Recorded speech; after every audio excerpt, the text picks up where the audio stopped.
Chapter 25 Damu Anna Kasar of Hemadnagar Speculations Amralila.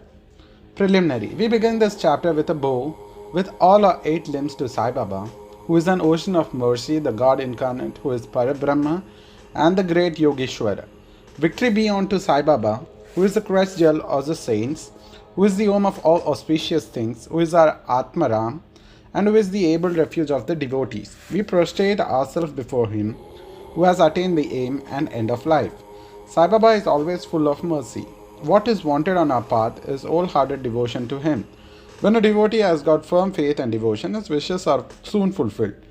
When the desire arose in the mind of Hemadpant to write the life and leelas of Sai Baba, he immediately got it written by him. When the order to keep the memos are given, Hemadpant was inspired, and this intellect got strength and boldness to undertake and finish the work. He was not, he say, qualified to write the work, but the gracious blessings of Baba enabled him to complete the undertaking. And thus you have this Satcharitra, which is a Somkan jewel, from which nectar in the form of Sai Leelas oozes out for the readers to drink to their heart's content.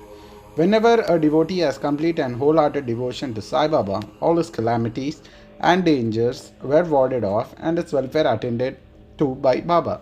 The story of Damodar Savalram Risane, Kasar of Hemadnagar, alias Damu Anna, illustrating this above statement, is given below. Damu Anna. The readers are aware that a mention of this gentleman was made in the 6th chapter regarding the celebration of Ram Navami festival in Shirdi. He went to Shirdi about in the year 1895 when the Ram Navami Utsav celebration began, and from that time he has been provided an ornamental flag for that occasion every year. He also feeds the poor and the fakirs that come for the festival. His speculations. First one is cotton. A Bombay friend of Damu Anna wrote to him that they should do some cotton speculation business in partnership, which would bring them 2 lakhs of rupees as profit.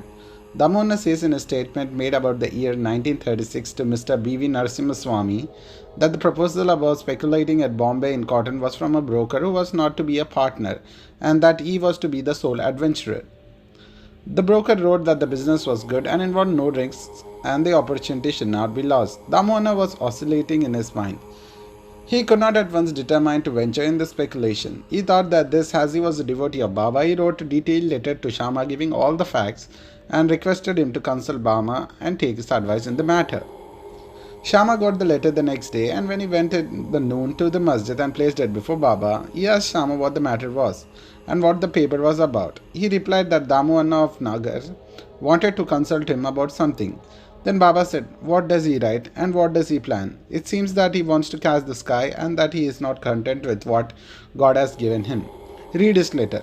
Shama then said, "The letter contains what you just said. O Deva, you sit there calm and composed and agitate the devotees and make them restless. You draw them here, some in person, others through letters. If you know the content of the letters, why do you press me to read it?" Baba said, "O Shama, read it please. I speak at random, and who believes me?" Then Shama read the letter and Baba heard it attentively and said feelingly, "This Damu Anna has gone mad. Write to him and reply that nothing is wanting in his house.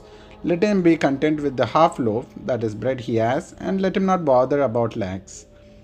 Shama sent the letter, which Damu Anna was anxiously waiting for. Reading it, he found that all his hopes and prospects about lakhs of rupees as profit were dashed to the ground.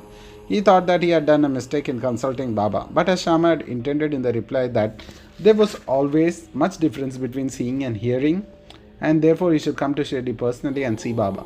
He thought it was advisable to go to Shirdi and consult Baba personally about the affair.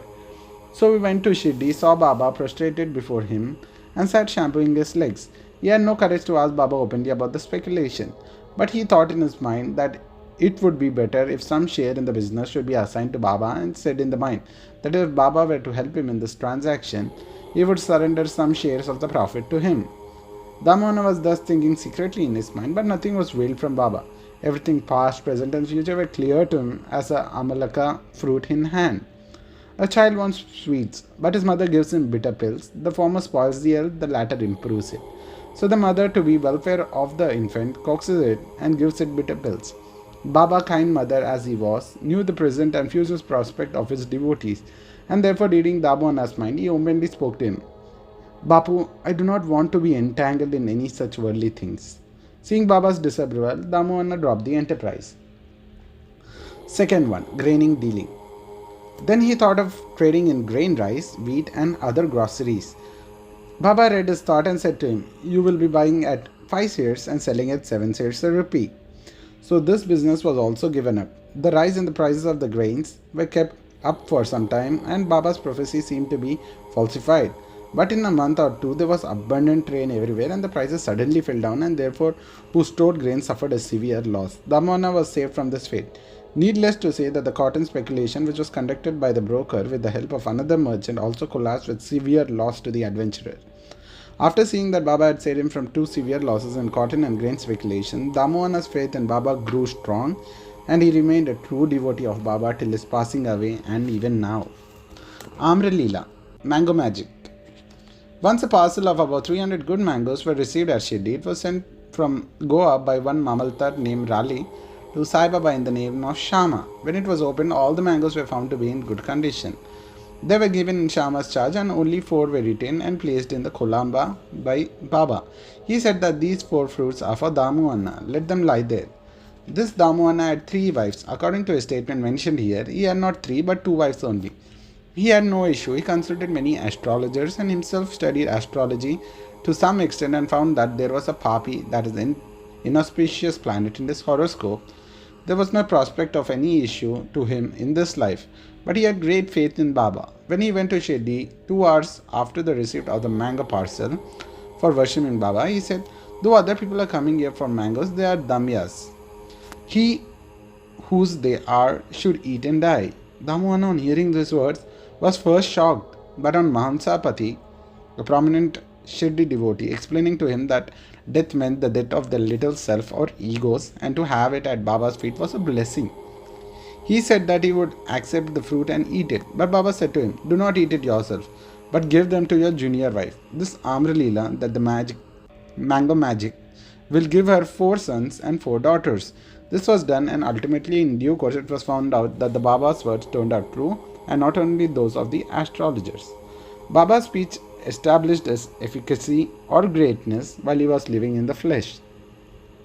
But wonder of wonders, it did the same even after it passing away. Baba said, "Believe me, though I pass away, my bones in my tomb will give you hope and confidence. Not only myself, but my tomb will be speaking, moving, and communicating with those who would surrender themselves wholeheartedly to me.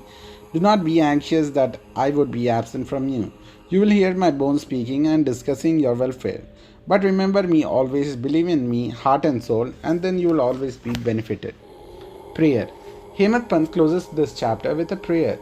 "O Sai Sadguru, the wish-fulfilling tree of the Bhaktas, let us never forget and lose sight of your feet. We have been troubled with the ins and outs in the samsara. Now free us from the cycle of births and deaths.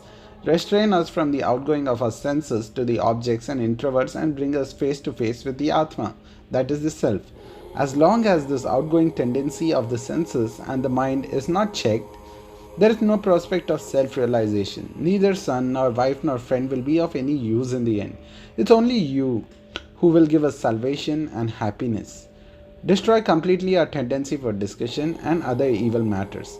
Let our tongue get a passion for chanting your name. Dry out our thoughts, good or otherwise, and make us forget our bodies and houses, and do away with the egoism. Make us ever remember your name and forget all the other things. Remove the restlessness of your mind and make it steady and calm. If you just clasp us, the darkness of the night of our ignorance will vanish, and we shall live happily in your light. That you made us drink the nectar of your Leelas and awaken us from a slumber is due to your grace and our store of merits in the past birth. Note: in this connection, the following extract from Damohana's statement mentioned above is worth perusal. "Once when I sat at his feet along with others, I had 2 questions in my mind, and he gave answers to both. There's so much crowding to Sai Baba. Do they all get benefit from him?" To this he replied orally, "Look at the mango tree. In blossom, if all the flowers bore fruits, what a splendid crop it would be. But do they? Most fall off, either as flowers or as unripe fruits by the wind, and very few remain." And the second question was about myself. If Baba were to pass away, how hopeless adrift I would be and how I am to fare then. To this Baba answered that he would be with me when and wherever I thought of him. That promise he had kept up before 1918 and had been keeping up after 1918. He is still with me, he is still guiding me.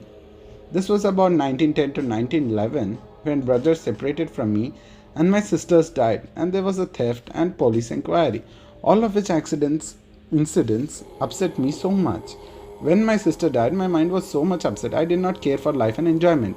When I went to Baba, he pacified me with his Upadesh and made me eat a feast of Puran Poli at Appa Kulkarni's house and get pasted with sandal.